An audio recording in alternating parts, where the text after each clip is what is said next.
Man, I have been trying to put this video together for like a week now, but thanks for tuning in. This is Nerdicane. I am coming to you. We're going to talk Star Wars this time. More importantly, more specifically, we're going to talk the new Star Wars land, Galaxy's Edge, Black Spire Outpost.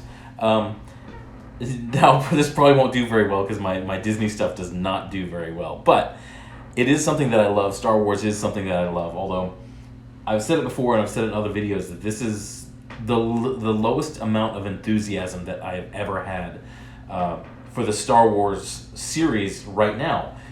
And that is definitely due to Roundhead Rian Johnson. Kind of has a little bit to do with Chuck Wendig. I tried to get into the new EU, the new literary universe of Star Wars. I just really found Chuck Wendig's book to be very boring. I didn't get very far into it. But I want to talk about the Star Wars land, and I remember back when this was announced, and it was a great time. Force Awakens was on the way. Disney had just purchased Star Wars in this big, which I felt was a good move because I've said for many years, trust the mouse. Disney's final goal is to make money.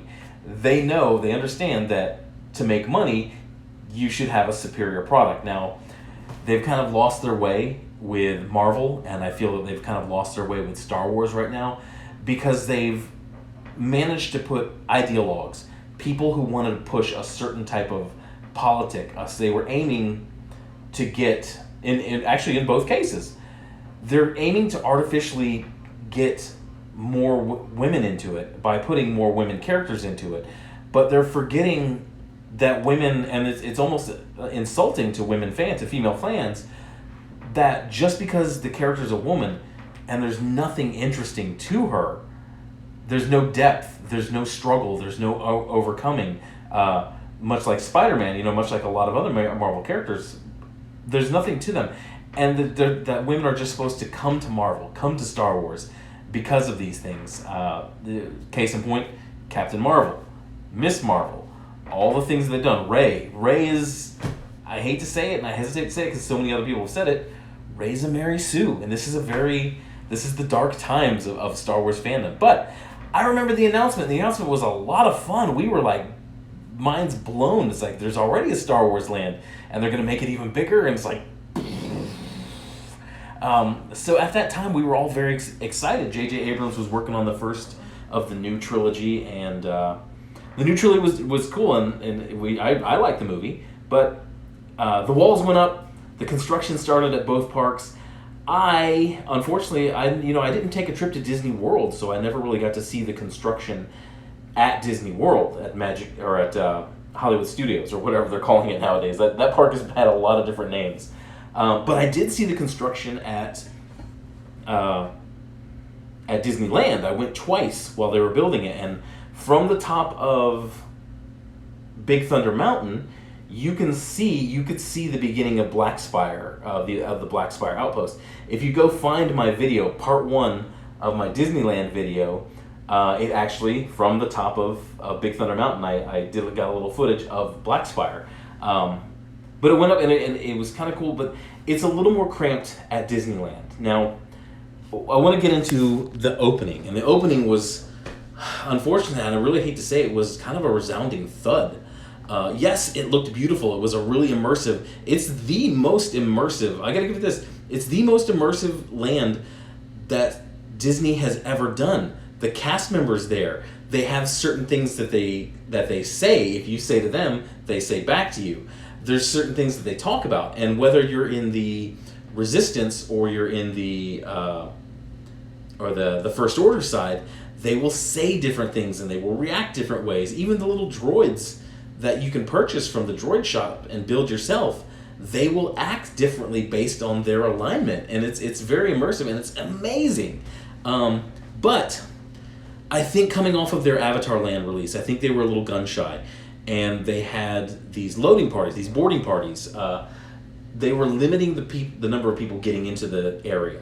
So you had to go to Disney, get your ticket, and then you had to reserve a certain amount of time to go into the area to see it. And I understand why Disney did it, because their Avatar launch the Pandora launch was massive. That area was massively overcrowded. It was insane getting in and out. And they didn't want to do that with Star Wars because I guess they felt that it diminished the overall guest experience. When I honestly didn't hear any, aside from the lines and the crowds, everybody was very impressed with Pandora. But that's what they did. They did that, and as we found out, as we got closer and closer to the opening of Star Wars Land, that it on both sides of the country, it opened with only one ride. There's 2 e-ticket attractions there, and it didn't help that it opened with only one. Now, there are circumstances to that, and other people have gone into that. Clownfish TV has gone into that very well, about how they've done it. And I think All Ears and DFB, Disney Food Blog, have done that as well.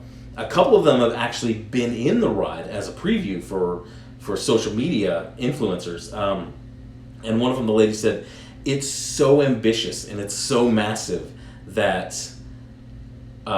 this Resistance ride is so ambitious and so big. That's why it's taking so long. And I'm okay with that. I really think I do want my Imagineers at my Disney parks. I want them on the edge. I want them pushing the boundaries. So if it takes an extra 6 months, yeah, a lot of people are going to be upset, but I'm okay with that. Take your time, get it right, make it awesome.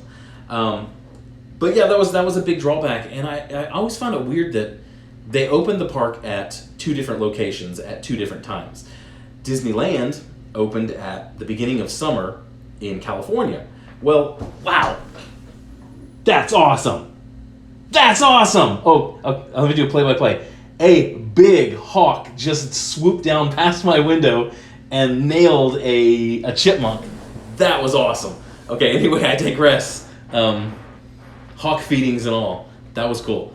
But that seemed really weird to me because I've been to both parks, and Disneyland it's very inconvenient getting in and out of that park. It's very compact, and they do a great job with the space that they have, but they just don't have the amount of space that Disney World does, the Magic Kingdom has.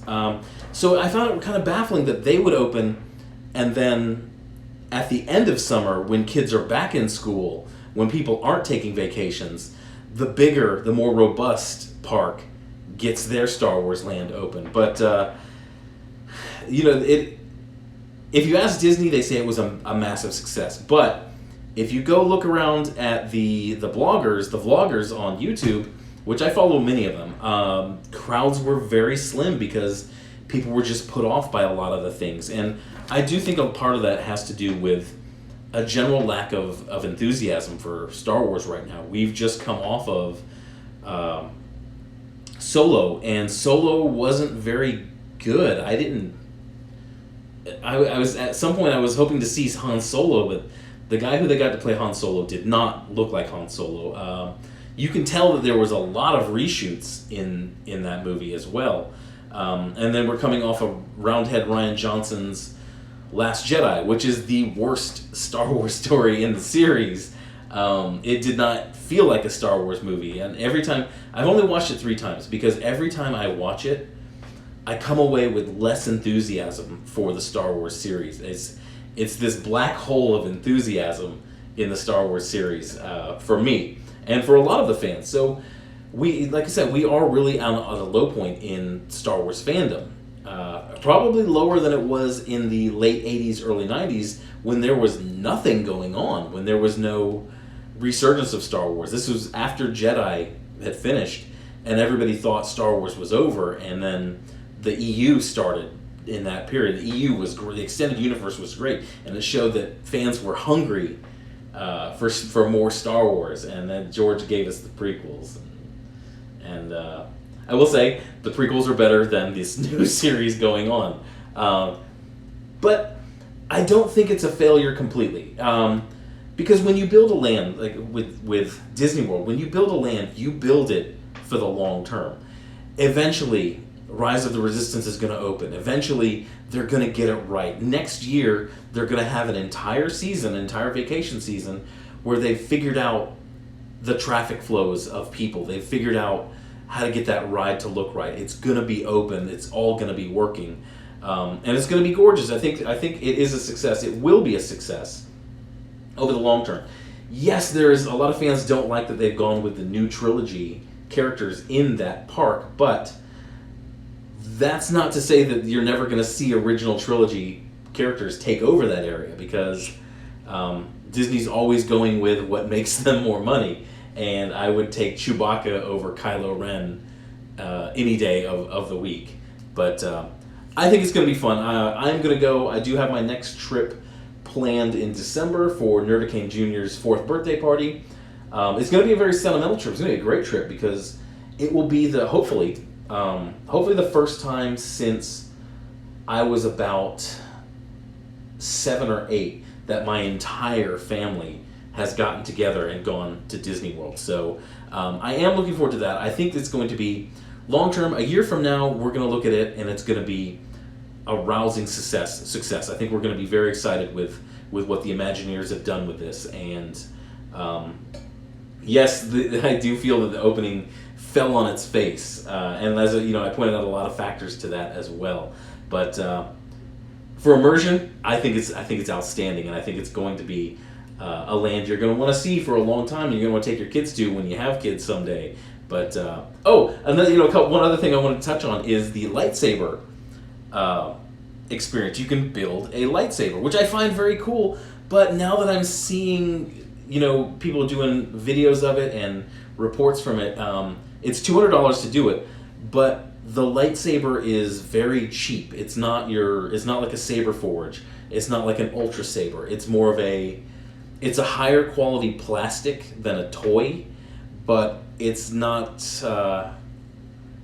It's probably not as the same quality as a Force FX. It's probably a little under the quality of a Force FX, which I find disappointing. For $200, but it is more about selling in that situation. It is more about selling the experience than it is selling the actual lightsaber. Because you go to a really cool thing. Go find one of the videos on them. I think All Ears did a video. Go watch their video on it. But it's a cool experience. It's not a great lightsaber, but hopefully in the future we'll see like a I would love to see like a stormtrooper shooting range. Where your gun doesn't exactly aim properly. I think that would be fun. But that's all I got for this one. Tell me what you think. Tell me if you've been there. If any of my 215 best followers on YouTube who are following me, if any of you have been there, tell me what your firsthand experience is on it. I'd love to hear it. And thanks for listening. Thanks for your time, guys. Go have a good day. Bye.